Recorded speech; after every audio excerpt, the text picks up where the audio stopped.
नमस्कार मंडळी, मी Durga Umesh बुरीले, motivational speaker.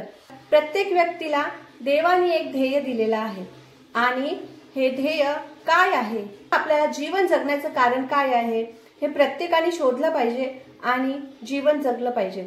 पण काही व्यक्ती विसरून जातात, तर काही व्यक्तींना असं वाटते की मी काही करू शकत नाही। पण स्टीफन हॉकिंग म्हणतात की एकतरी गोष्ट असते जे आपण करू शकतो आणि तो करण्याचा प्रयत्न आपण नक्कीच केला पाहिजे। आता काही करायचं म्हटलं तर अडचणी येणारच। अडचणी आयुष्यात नसतात तर आपल्या मनात असतात। ज्या दिवशी आपण आपल्या मनावर विजय मिळवू त्या दिवशी आपल्याला यश हे नक्की मिळणारच।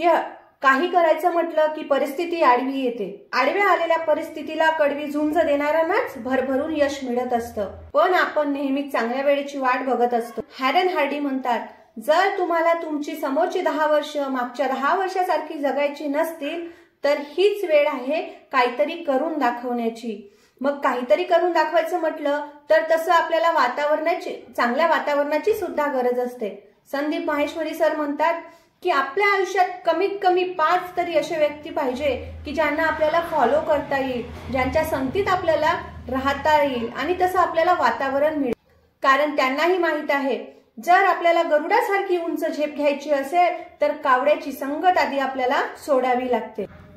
पण दुर्दैवाने आपण आपली वयाची 20-22 वर्ष ज्या शाळेमध्ये घालवतो त्या शाळेमध्ये आपल्याला एक डिग्री मिळते, पण लागलेली भूक, नसलेला पैसा, तुटलेलं मन आणि मिळालेली वागणूक जे शिकवते ती कुठलीही डिग्री शिकवू शकत नाही। म्हणून जर गुंतवणूकच करायची असेल तर फक्त शाळेमध्ये न करता आपल्या स्वतःमध्ये करा। कारण स्वतःमध्ये केलेली गुंतवणूक ही सर्वोत्तम गुंतवणूक आहे आणि जेवढी जास्त गुंतवणूक कराल तेवढे जास्त तुम्हाला यश मिळेल। संकट तर येणारच, संकटावर अशा प्रकारे तुटून पडा की हरलो तरी इतिहास आणि जिंकलो तरी इतिहासच घडला पाहिजे।